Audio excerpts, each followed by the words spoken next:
أعوذ بالله من الشيطان الرجيم. بسم الله الرحمن الرحيم.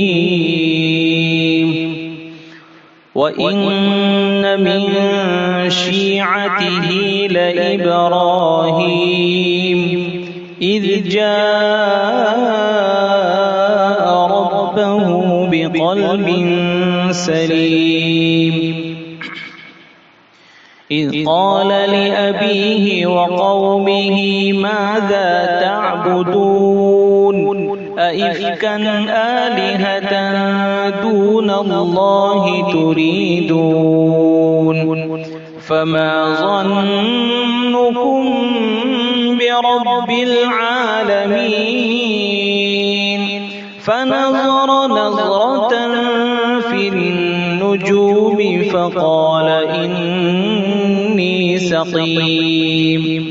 فتولوا عنه مدبرين فراغ إلى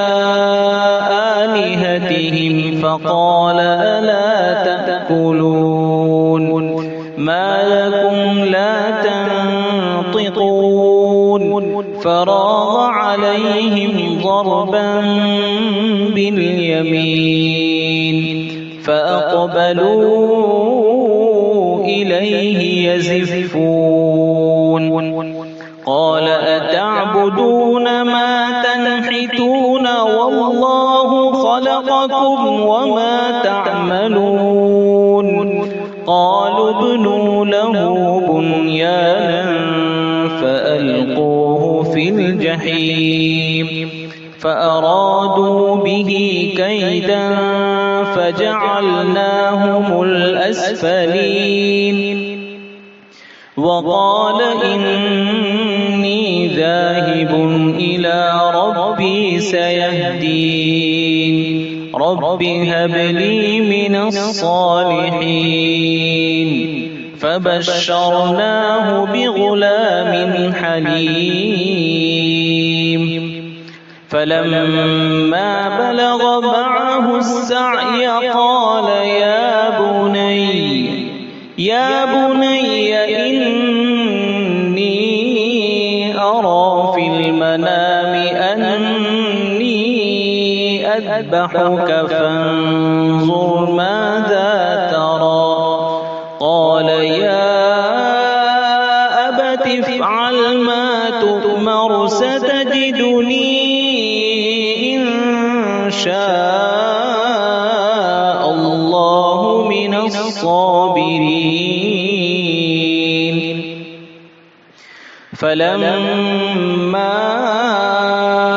أسلما وتله للجبين وناديناه أن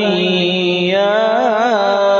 إبراهيم قد صدقت الرؤيا إنا كذلك نجزي المحسنين إن هذا لهو البلاء المبين وفديناه بذبح عظيم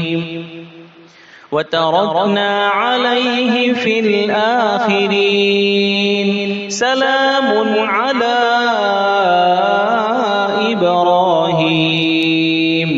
كذلك نجزي المحسنين إنه من عبادنا المؤمنين وبشرناه بإسحاق نبيا من الصالحين وباركنا عليه وعلى إسحاق